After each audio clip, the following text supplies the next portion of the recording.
একাঙ্কি 10 গ্রাম, বজ, ঘোড়বজ, ঘোড়বজ মোটামুটি নিয়েছি 10 গ্রামের মতো, 10 গ্রাম ঘোড়বজ গ্রামে নিয়েছিলাম, 3 গ্রাম মতো নেব, 2-3 গ্রাম।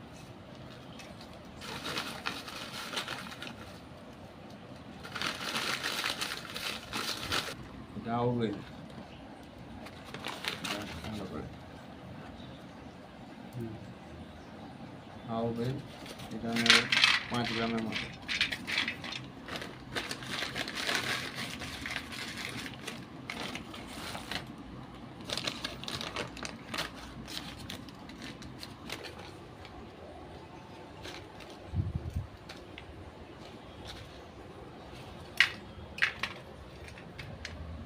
বড় ফুল দুটো, একটাই জায়ফল গোটা দিয়ে দেবো,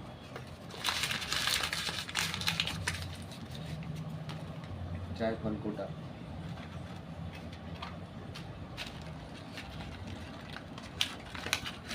এটাই কাতলার মেইন জিনিস, কাংলা। কাতলার মেইন জিনিস, তাই তো? মেইন জিনিস কাংলা। কাংলা কাংলা আমি প্রায় পুরোটাই দিয়ে দেবো, 2-1টা রেখে, মানে এনেছি আমি এটা 5 গ্রাম মতো।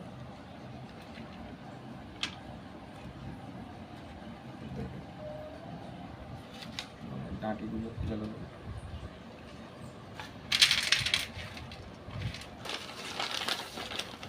এখানে বড় এলাচ আছে, এই যে বড় এলাচ, বড় এলাচ 2টো নিলাম,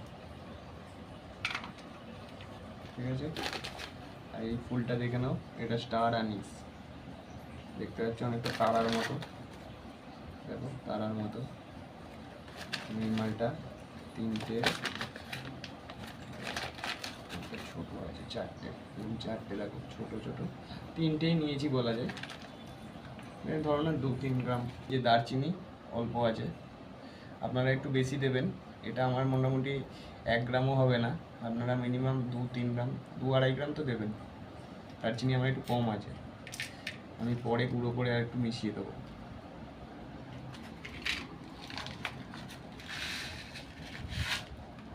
একটু জুম করে দেখাও, এটা লতা কস্তুরি, এটা খুবই এফেক্টিভ একটা জিনিস, মাছ ধরার চারে ব্যবহৃত হয়, সমস্ত রকম চারেই এই লতা কস্তুরি ব্যবহার করা হয়।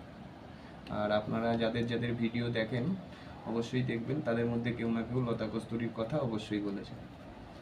এই লতা কস্তুরি নেবো, এটা যেহেতু এগুলো ছোটো জিনিস, এগুলো আলাদা জায়গায় রাখবো, এগুলো আলাদা ভাজতে হবে, সমস্ত মশলা আমাদের ভেজে নিতে হবে। দেখুন আমি লতা কস্তুরি একটু বাঁচিয়ে বাকিটা দিয়ে দেবো, এনেছি ওই 5 গ্রাম মতো, 3 গ্রাম দিয়ে দিলাম। ফুল, এবার যে জিনিসটা দেখাচ্ছি এটা তাম্বুল, এটা কিন্তু লাল বাকড়ের একটা অত্যন্ত গুরুত্বপূর্ণ উপাদান, লাল বাকড়ে তাম্বুল ইউজ হয়, এটা তাম্বুল। তাম্বুল প্রায় ওই 4-5 গ্রাম দিলাম। বুচকি দানা, এটা বুচকি দানা নামে পরিচিত, এটাও লাল বাকড়ে আর বিভিন্ন চারে ব্যবহৃত হয়, এটাও আমি 5 গ্রাম নেব। দেখুন 10 গ্রাম এলাচ নেবেন। এটা হচ্ছে লটকন দানা, এটা লাল বাকড়কে লাল করতে ব্যবহার করা হয়, এটা আমরা খুব বেশি ইউজ করবো না, একটুখানি এখানে দেবো জাস্ট, এটা যেহেতু গুঁড়ো মশলা বানাচ্ছি এটা দেবো। এর লাল রং করা ছাড়াও আর কিছু কাজ আছে, যেটা অল্প দেবো। হচ্ছে ভাঙের দানা, ঠিক আছে, ভাঙের দানা, ঠিক আছে, এটা আমি নিয়েছি ওই 5 থেকে 6 গ্রাম মতো নিয়েছি, একসাথে নিয়ে নেবো। এই মশলাটা কি পুরো স্পেশাল? এটা হচ্ছে গিয়ে যে তামাক চারে যে মশলা ব্যবহার করা হয় তারই গুণাগুণ এই মশলায় কাজ করবে। আর এটা হচ্ছে গিয়ে ধরো তোমরা তো 4-5 পুকুরে মারো, এটা আমরা দিয়ে বলো। কাতলা মাছ একদম খাবেই। এটা হচ্ছে রুই কাতলার যে বাইরে বাংলাদেশে দেখানো হয় তামাক চার, তারই একটা অন্য টাইপের পদ্ধতিতে বানানো জিনিস, যেটা রুই কাতলার মশলা। এটা কিন্তু চার নয়, এটা কিন্তু আমরা একসাথে চার বানাবো না বা মাখন গাছ বা খোল মেশাবো না, ঠিক আছে? এটা কিন্তু মশলা। এটা যখন আমরা চার মাখবো, আমরা যখন খোল দিয়ে চারটা মাখি, পাঁচ পুকুরে বা যেখানেই মাছ ধরতে যান আপনারা চারটা মাখছেন, অথবা যদি আপনার কাছে কোনো চার নাও থাকে, শুধু মাটির সাথে এই মশলাটা 2 চামচ মিশিয়ে আপনি যদি ফেলে দেন, সেখানে মাছ আসতে বাধ্য, ঠিক আছে? যে কোনো পুকুরে আপনি ফেলবেন, সেখানে মাছ আসবেই আসবে। এই মশলাটা এতটাই এফেক্টিভ। ভেজে নেবো। ভাজবো না, শুকনো খোলায় নেড়ে চেড়ে নেবো। শুকনো ভাজলে হবে না, ভাজলে কিন্তু সমস্ত মশলা পুড়ে যাবে। অনেকেই বলবেন যে মাছ ধরার জিনিসে নুন দিচ্ছেন, আপনারা দিয়ে দেখবেন, ঠিক আছে? তারপরে অবশ্যই জানাবেন কমেন্টে যে কী রেজাল্ট পেলেন না পেলেন। রুই, কাতলা, বাটা, মৃগেল, কালবোস, যেসব মাছ 3, 3.5, 4 কেজির ওপরের মাছ আছে, সেই সমস্ত মাছ কিন্তু এই মশলায় অবশ্যই আসবে, এবং এই মশলা দিয়ে কিন্তু আপনি কালো টোপও বানাতে পারবেন। এটাই আপনার কালো টোপ বানাতেও সাহায্য করবে। এবং বাদাম খোল যদি আপনি ইউজ করেন, তো বাদাম খোলের মশলা আপনাকে আলাদা করে কিনতে হবে না, এই মশলাই আপনার বাদাম খোলে ইউজ হয়ে যাবে। দুর্দান্ত কাজ হয়। এর মধ্যে আমি কিন্তু কোনো তেল দিইনি, কিচ্ছু দিইনি, জাস্ট গরম করে নেড়ে ঝাড়িয়ে নিচ্ছি।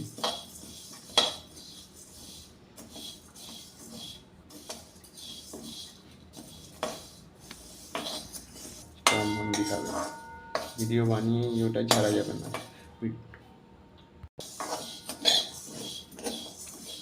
ভিডিও রেকর্ড সবসময় বড়ই করার চেষ্টা করবি।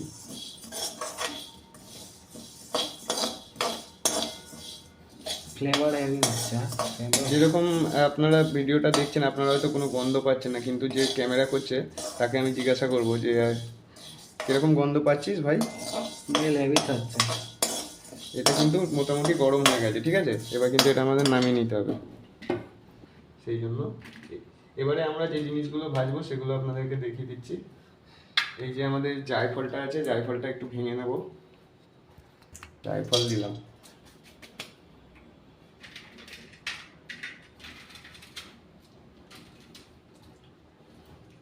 এলাচ দিলাম,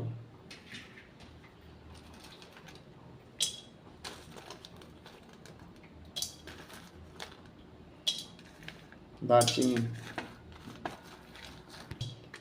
ওই তো সমস্ত 5 গ্রাম 4 গ্রাম এর মধ্যেই আছে। 4-5 গ্রাম করে আপনারা দেবেন, আমি একটু একটু করে বাঁচিয়ে বাঁচিয়ে রেখেছি আমার অন্যান্য মশলার জন্য। আপনারা সমস্ত 5 গ্রাম করেই দেবেন। আচ্ছা, যেগুলো এখন নরম জিনিস সেগুলো আবার ভেজে নিচ্ছি, যেমন এলাচ, হ্যাঁ, আপনার জয়িত্রী, স্টার ফুল,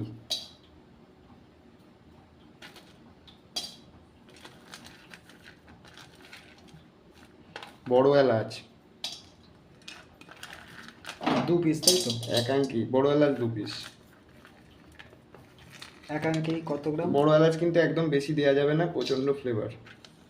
একাঙ্কি 7-8 গ্রাম আছে, একটু একাঙ্কিটা একটু বেশি আছে। কাতলা মাছ তো ওটাই খাবে না, ওটাই তো। আচ্ছা, এবার আমরা দেবো আউবেল। আউবেল আর কাঁকড়া কিন্তু অনেকটাই একই টাইপের দেখতে, কিন্তু আপনারা গুলিয়ে ফেলবেন না। আউবেল এটা, আর কাঁকড়া কিন্তু একটু আলাদা দেখতে, যেটা একটু খসখসে আর আউবেলটা একটু চকচকে। আমরা আউবেলটা দিলাম, কাঁকড়াটা কিন্তু আপনারা ঘিতে ভাজবেন। আমার কাছে আমি এটা তেলে ভাজবো, আপনারা তেলেও ভাজতে পারেন, ঠিক আছে? আর আমি কয়েকটা জিনিস এগুলো পরে ভাজবো।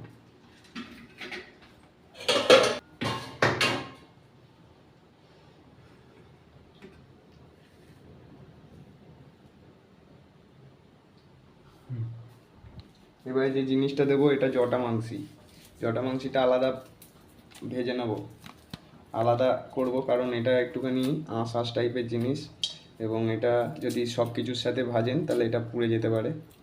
এই জন্য আপনারাও একটু ধীরে সুস্থে করবেন। চার মশলার জিনিস আস্তে আস্তে যত করবেন ঠিক আছে, আপনাদের খেয়াল রাখতে হবে যেন পুড়ে না যায়, কোনোভাবেই পোড়ানো যাবে না। দেখুন কালার কিরকম চেঞ্জ হয়ে গেছে তেলে পড়তেই। ঠিক আছে,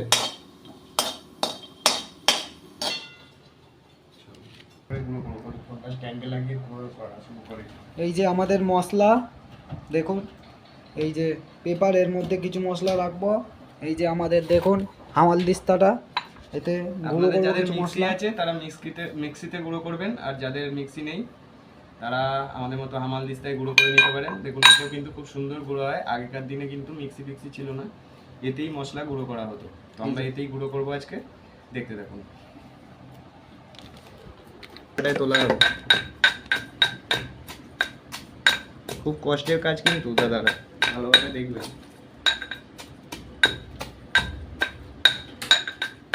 যারা কষ্ট করতে চান না তারা মিক্সিতে করবেন। আমরা একটু কষ্ট করব কিন্তু সফলতাও পাবো। আমরা ট্র্যাডিশনাল ভাবে বানাতে চাই জিনিসটা, ওই জন্য আমরা মিক্সি ইউজ করছি না, কারণ আগেকার দিনে মিক্সি ছিল না। সেই চিন্তা ভাবনা ধারা নিয়েই আমরা আজকে এই পথ এগিয়ে চলেছি। স্মেলটা ছাড়ছে, দেখেছো? গুঁড়ো করছি এত স্মেল ছাড়ছে দেখার মতো। এখন কিছু ছাড়েনি দাদা, এখন তো কিছু ছাড়েনি মশলা। মিলিয়ে মিশিয়ে যখন করবে ভাপ পাটা তখন। এই ভিডিওর মধ্যে থাকবেন অনেক রকম মশলা আছে যেটা আপনারা জানেন না। নতুন যারা আছেন, যারা শিখতে চাইছেন তারা জানবেন। চ্যানেলটাকে সাবস্ক্রাইব করে রাখবেন আর বেল আইকনটাকে অন করে রাখবেন। আর ভিডিওটি ভালো লাগলে একটা করে লাইক আর কমেন্ট করে জানাবেন। এরপরে দেব লাল বাকট কিভাবে তৈরি হয়, কিসে কি দিতে হয়, সবই এই চ্যানেলে দেওয়া হবে। আর কোন পুকুর খুলছে, পাঁচ পুকুরের আপডেট সব এই চ্যানেলেই পাবেন।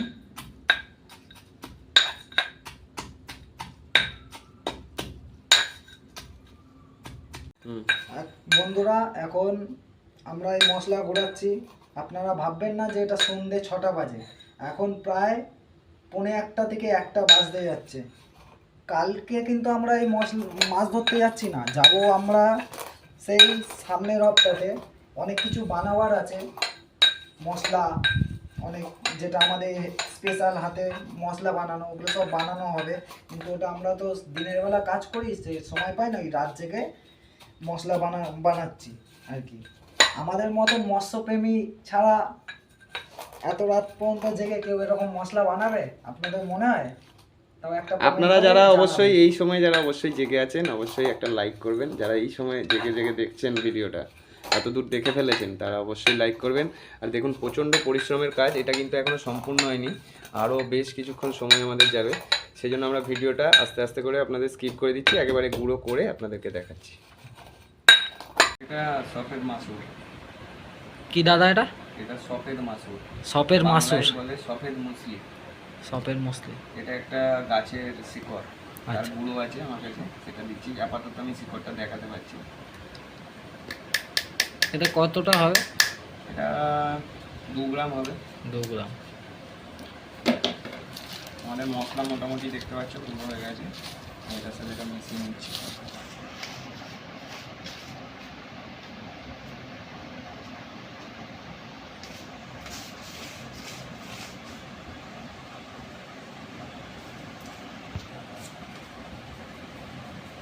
ঢাকনাটা খুব দেখি এই যে মশলাটা দেখতে পাচ্ছেন, এটা আমরা এবারে ডাব্বায় ভরে নিচ্ছি। আপনারা যে ডাব্বায়, এয়ারটাইট ডাব্বায় ভরবেন। এখনো সব মশলাটা গুঁড়ো হয়নি, কিছু মশলা ওই যে ওখানে রাখা রয়েছে।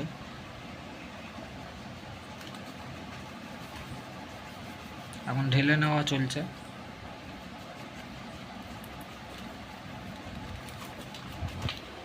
এই যে দেখুন আমাদের মশলাটা, ওই যে সরঞ্জাম। বাকি মশলাটা আবার কালকে গুঁড়ো করা হবে।